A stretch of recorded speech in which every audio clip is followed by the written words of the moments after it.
Hola chicos y chicas de YouTube, en este vídeo les relataré 3 historias de terror escalofriantes, espero que sean de su agrado.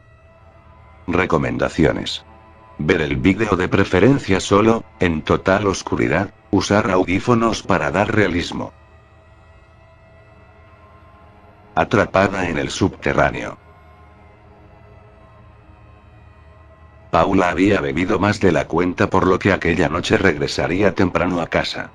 Se sentía bastante mal y muy mareada, pero como era relativamente temprano, decidió que, en lugar de gastarse su dinero en un taxi, como hacía habitualmente cuando regresaba de la discoteca, aprovecharía que el metro aún seguía abierto para ahorrarse dinero. El trayecto era largo, y las pocas personas que viajaban en su vagón parecían tan cansadas como ella, solo un grupo de amigos que bromeaban al fondo del tren hacían el suficiente ruido con sus bromas y risas para mantenerla despierta, pero cada vez tenía que luchar con más fuerza para no quedarse dormida.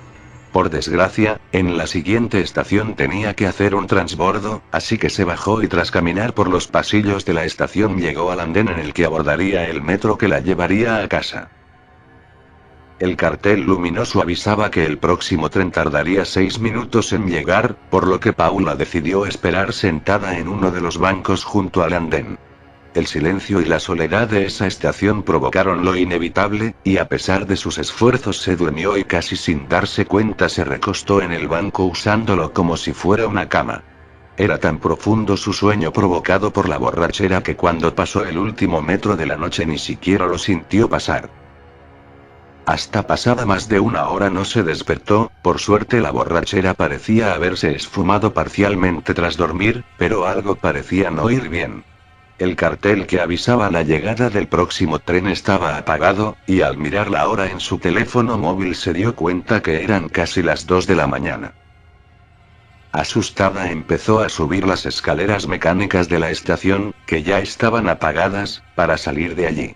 La parada en la que tenía que hacer transbordo era una de las más antiguas, viejas y pequeñas de la ciudad, por lo que la sensación de agobio y miedo eran mucho más intensas. Al llegar a la salida, la peor de sus pesadillas se hizo realidad. Las puertas estaban cerradas, y no había nadie en la estación, por lo que por más que gritara nadie podría escucharla desde la calle. Además, su teléfono estaba sin cobertura, esas malditas estaciones casi nunca tenían señal, y las puertas de cristal herméticamente cerradas la separaban del exterior aún por unos cuantos metros. Paula no sabía qué hacer. Miraba a las cámaras de seguridad, y hacía gestos esperando que alguien desde algún puesto de control pudiera verla, pero ella misma sabía que eso era imposible, no había nadie controlando las cámaras porque la estación había sido cerrada desde fuera. ¿Cómo era posible que nadie la despertara? ¿No tenían los guardias de seguridad que comprobar que nadie quedara dentro de la estación antes de cerrar? Su miedo se convertía por momentos en cólera y confusión. Desde luego no podía esperar hasta que a la mañana siguiente abrieran de nuevo el metro, faltaban más de 4 horas para que se reiniciara el servicio, y si llegaba a casa a las 7 de la mañana su padre probablemente la mataría. Con la mente aún nublada por el alcohol, decidió que lo mejor que podía hacer era caminar por los raíles del tren hasta la siguiente parada.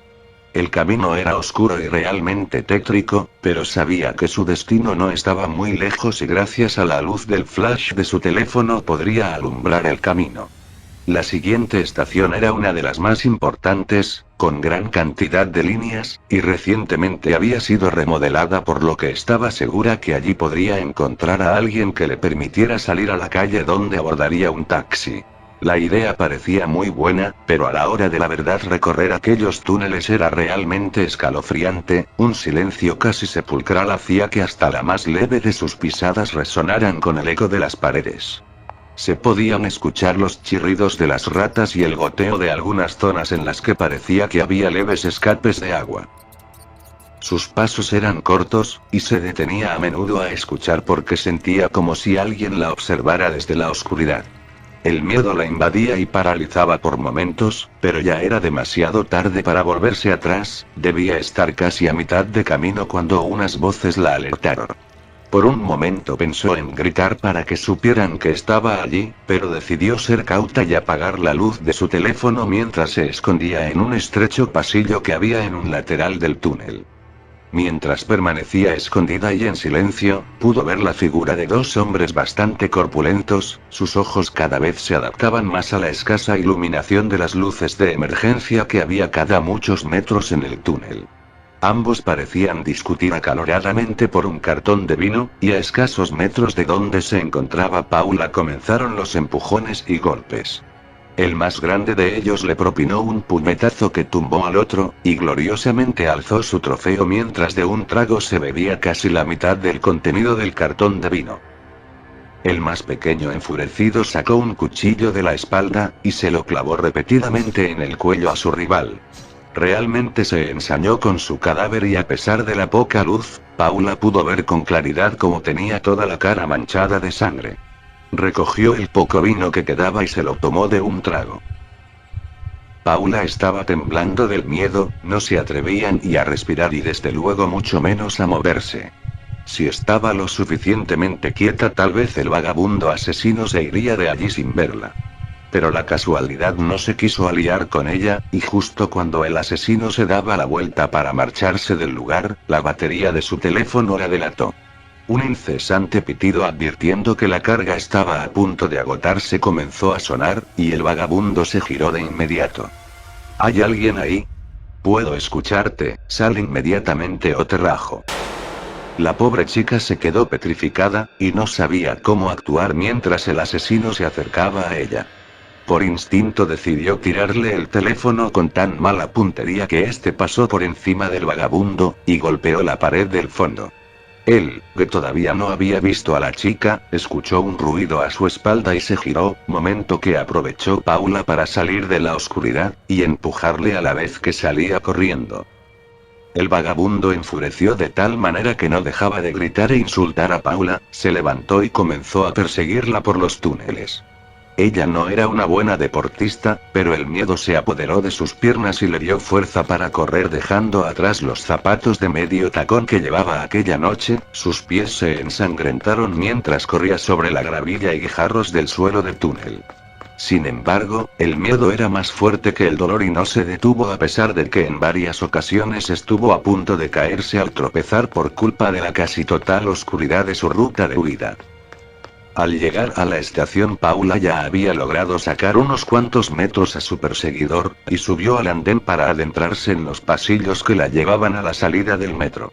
A sus piernas empezaban a fallarle las fuerzas, pero no se podía parar a descansar, así que casi extenuada subió el último tramo de escaleras.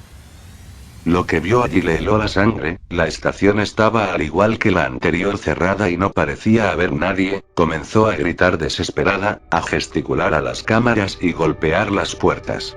Pero su perseguidor, que conocía a la perfección los horarios y hábitos de los trabajadores del metro, ya había subido la escalera y había cortado toda posible ruta de escape. El asesino se abalanzó sobre ella, y tras inmovilizarla la violó y sometió durante más de una hora. Cuando había saciado todos sus apetitos sexuales sacó de nuevo el oxidado y ensangrentado cuchillo con el que había matado al otro vagabundo, y se lo hundió repetidamente en el pecho hasta que Paula dejó de patalear, y murió con una horrible expresión de terror en su rostro. Al día siguiente los trabajadores se encontraron con un surco de sangre que se perdía en la profundidad del túnel. Asustados deciden revisar las cintas de vídeo que grabaron esa noche, y pudieron observar la desgarradora escena de la violación y asesinato, y cómo el vagabundo arrastraba el cuerpo de Paula dejándolo caer escaleras abajo para de nuevo arrastrarlo hasta la oscuridad de las vías del tren. La policía localizó los dos cuerpos, pero no encontraron ni rastro del asesino, del cual se dice que todavía utiliza los túneles del subterráneo para esconderse de noche. La historia de Carmen. Carmen tenía 17 años cuando sus padres decidieron mudarse a Indiana. Su padre había perdido su trabajo, y lo único que le quedó a la familia fue buscar un nuevo empleo en un nuevo estado. El cambio causó muchos problemas para Carmen. Tuvo que dejar a sus amigos y cambiar a un nuevo colegio de Indiana. A Carmen le costó mucho hacer amigos. Había pasado medio año, y la mayoría de los estudiantes no tenía ningún interés en hacer amistad con la chica nueva. Al principio, pasó muchos días sola, caminando de clase a clase sin hablar con nadie, pero con el tiempo empezó a juntarse con un grupo de 5 chicas.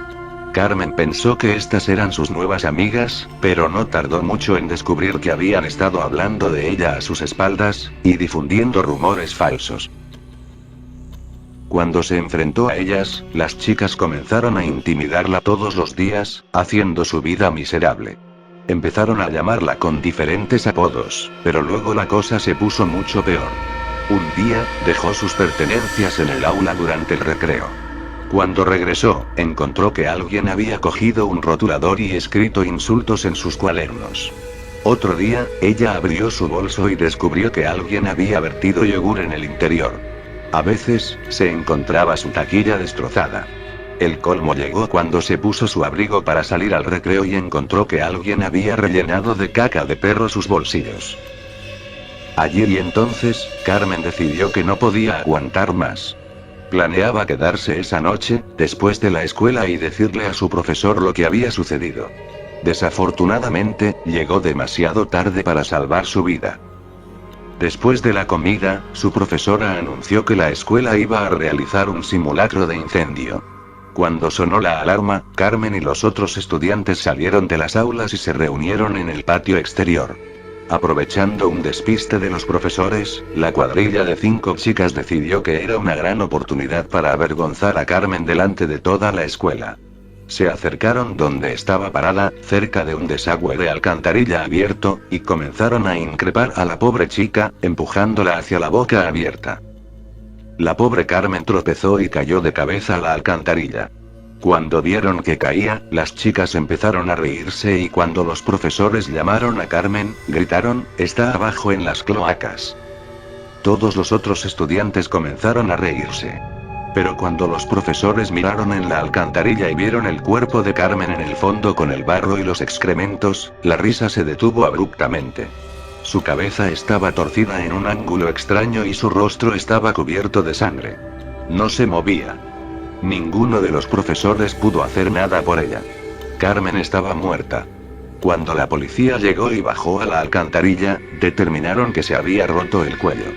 Su rostro había sido magullado al golpearse, y el cuello se rompió cuando aterrizó con la cabeza en el suelo. La policía llevó el cuerpo de Carmen a la morgue. Todos tenían que quedarse después de la escuela mientras la policía interrogaba a todos los compañeros de Carmen. Las 5 chicas mintieron a la policía, diciendo que habían visto a Carmen caer por la alcantarilla. La policía creyó a las chicas y la muerte de Carmen fue archivada como un accidente, dando el caso por cerrado. Todos pensaban que era lo último que escucharían de Carmen, pero estaban equivocados. Meses más tarde, compañeros de Carmen comenzaron a recibir extraños emails. Llevaban el asunto, la empujaron, y reclamaba que Carmen realmente no había caído por las cloacas, sino que había sido empujada. Los emails también advirtieron que la gente culpable debía reconocer y asumir la responsabilidad de su crimen. Si no, habría consecuencias horribles. La mayoría rechazó los emails como un engaño, pero otros ya no estaban tan seguros. Unos días más tarde, una de las chicas que empujó a Carmen se estaba duchando cuando escuchó una extraña risa. Parecía venir del desagüe. La niña empezó a enloquecer y salió corriendo del baño. Esa noche la chica, todavía asustada, dio las buenas noches a su madre y se fue a dormir. 5 horas más tarde, su madre se despertó en plena noche por un fuerte ruido que resonó en toda la casa. Corrió hacia el cuarto de su hija, pero estaba vacío. No había rastro de la muchacha. La madre preocupada llamó a la policía y cuando llegaron, realizaron una búsqueda en el área.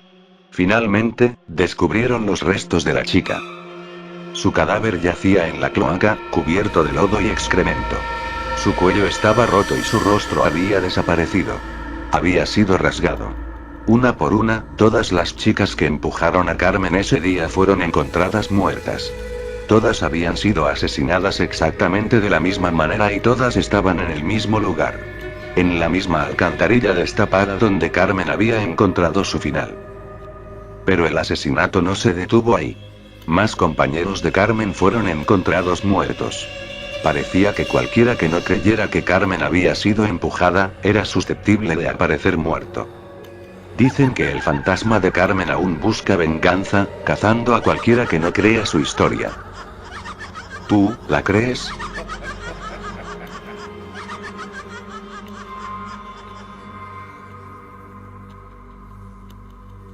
Las sombras. El camino de tierra que desembocaba por el valle afuera de su cabaña lo hacía cuestionar la necesidad de ir a la escuela. De hecho, ir al pueblo le parecía infructuoso. Era un buen ejercicio, y era un buen panorama, pero simplemente no había nada que lograr con ir a la escuela. Aún así, su padre lo hacía cumplir con sus deberes, al igual que con sus otros quehaceres, tales como preparar la madera y la lámpara de aceite, derretir la tinta y atender el jardín. Su papá vivía de manera anticuada, y él lo prefería así. En el camino de tierra, había muchos peligros potenciales cuando se aventuraba hacia la escuela. Vida silvestre, pedófilos, asaltantes y asesinos. Pero él no llevaba arma alguna o medio para defenderse mientras su padre cazaba en las colinas. Esto nunca lo había atemorizado, pero tenía una ruta de escape para cada tramo del camino, y siempre estaba pendiente. Aún a pesar de todo su conocimiento y planificación, nada pudo haberle advertido de lo que se encontraba ahí, de lo que vio, de lo que pasó. Todo comenzó hace varios meses, cuando volvía a casa. Los notó, en su mayoría ocultos entre los árboles, y pudo determinar sus siluetas humanoides. Estaban torcidos en figuras y ángulos dolorosos. Eran blancos, pero se veían como si hubiesen sido untados en ceniza. Mientras caminaba, parecían observarlo, pero no tenían ojos. Cuando se distanció lo suficiente de ellos, lo siguieron dentro de poco. Llegó a casa a salvo, pero su ansiedad era intensa y se sentía mareado. Dando un vistazo por la ventana, los notó dificultosamente volviendo al follaje. Su papá se rehusó a creerle, ignorando su preocupación por los monstruos. No le gustaba esa palabra, pero, de alguna forma, se aplicaba en este caso. A medida que los días pasaron, dejó de salir de la casa. No cuidaba de las hierbas ni las papas. Solo salía de la cabaña para ir y venir de la escuela. Pudo distinguirlos con mayor exactitud en tanto acechaban su rutina. Eran altos y estaban rotos, como que si sus huesos no calzaran bien en sus cuerpos. De pies pequeños con garras y manos que transmutaban cada vez que las veía. A veces eran manos de infantes, o de púas, o manos largas y delgadas. Dejaba de verlos por la noche. Empezó a comer menos. Se enflaquecía y enfermaba. Sus ojos se tornaban fúnebres y acosados. No temía, ni estaba enojado o triste. Sentía apatía y se percibía a sí mismo siendo observado en todo momento. Al menos, así solía ser. Una tarde, trotaba en un camino aledaño a su casa, deteniéndose con frecuencia para vomitar, mas nunca lo hizo.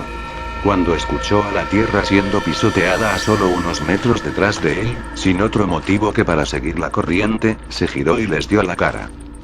Era un hombre. Barba desarreglada, acompañada de gafas y vestimentas maltrechas. Sus manos temblaban y sostenían un cuchillo afilado, el cual lamía lentamente con su lengua roída por cáncer.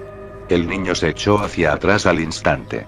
Buscó una de sus salidas de emergencia, pero estaba demasiado sorprendido como para salir corriendo. El extraño se acercó y habló con una voz que comenzó rasposa. No grites. No te atrevas. Quítate la mochila. Apuntó a los pies del niño con su cuchillo. Él comenzó a llorar y tiró su mochila en la tierra. El hombre la pateó hacia los arbustos. Luego se tomó un momento para frotarse la entrepierna. Y como un cuerno de guerra, irrumpió un sonido estridente. Entes sucios pero familiares salieron del bosque. El hombre fue aprisionado en las manos de estos, manos que se habían convertido en bocas armadas con dientes. Los gritos del criminal fueron aminorados por las rasgaduras y el mascar de los 4 entes que lo evisceraban y devoraban por medio de sus manos. Al terminar, irguieron sus figuras y le devolvieron su mochila al niño. Se dispersaron entre los arbustos, dejando solo su cuchillo sobre manchas sanguinolentas. Ese día, él comprendió que las cosas que lo habían estado acosando no eran monstruos. Ese día lo protegieron de un monstruo verdadero. No sabía cómo llamarlos. Todo héroe tiene un nombre. Pero algo en la manera en que emulaban sus pasos le propuso la idea. Las sombras.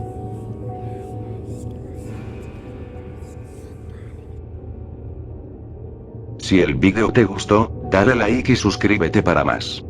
Dale me gusta a mi página de Facebook que te dejaré en la descripción. Además, si compartes la publicación de este vídeo desde mi página, te dejaré saludos en mi próximo vídeo. Los saludos de este vídeo son para Juan Lezama, Emanuel López y para Yoditak. Puedes ver mis demás vídeos del canal, aquí te dejaré dos que son: la historia de Enriqueta Martí, la asesina y secuestradora de niños conocida como la vampira de Barcelona, y 3 historias de terror escalofriantes para no dormir capítulo 9. Muchas gracias por ver, hasta la próxima.